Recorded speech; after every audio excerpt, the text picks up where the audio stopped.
يعني هو يوم كروي باين من اوله، هو باين النحس اللي احنا في ايه، العبث الكروي اللي احنا بنعمله ده يا جماعه بجد والله. يعني ناولني يا غريمك كده الآلة الحاسبه اللي معاك. يعني الاهلي والزمالك في افريقيا بيقدموا ضحك كروي وعبث كروي، وشكلنا احنا الاتنين كده هنودع افريقيا من اولها كده هنودع افريقيا من دور المجموعات.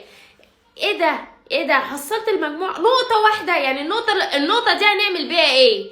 النقطة دي هنعمل بيها ايه يا اهلي او للاعيبة النادي الاهلي او لكولر؟ يعني انا مش فاهمة يا جماعة ايه القرف اللي احنا فيه ده على ارضنا وبنتعادل مش عارفين نكسب. كان في ايدنا ان احنا نكسب 3-1 ولا 3-2، بس انتوا عارفين طبعا هقول ايه اقسم بالله احنا خلاص احنا جبنا اخرنا يا جماعه. اللي تيشيرت النادي الاهلي تقيل عليه مع السلامه، علشان احنا خلاص والله العظيم احنا كده شكلنا مع السلامه في افريقيا من اولها. يعني من اولها كده هنتكل على الله. ايه ده؟ ايه العك ده؟ وايه انا نفسي اعرف الثنائي ده يعني وجودهم بيعملوا ايه في الملعب. انتوا مهمتكوا ايه غير ان انتوا بتجيبوا لنا ضيق التنفس وحرقه الدم والله العظيم، ومعرفش بيلعب مصمم بيكوا ليه. يعني القندوسي ده يعني في عداوه ما بينه وما بين كولر. طيب جبناه ليه؟ طيب بجد والله هنفضل مصممين على قفشه؟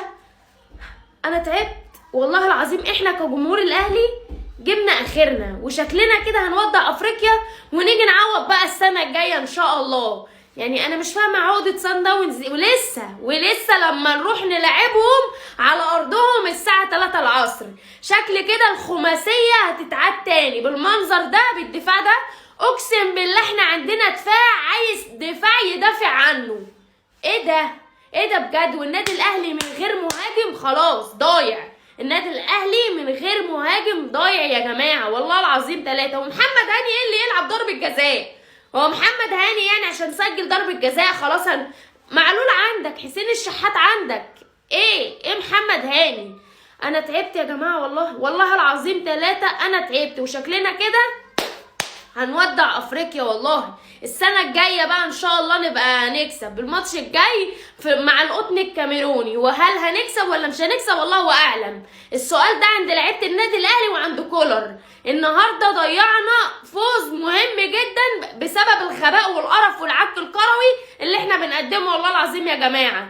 يلا يا غريمي الحال من بعض والله العظيم، ولا تعايرني ولا عايرك، الهم طايلني وطايلك والله.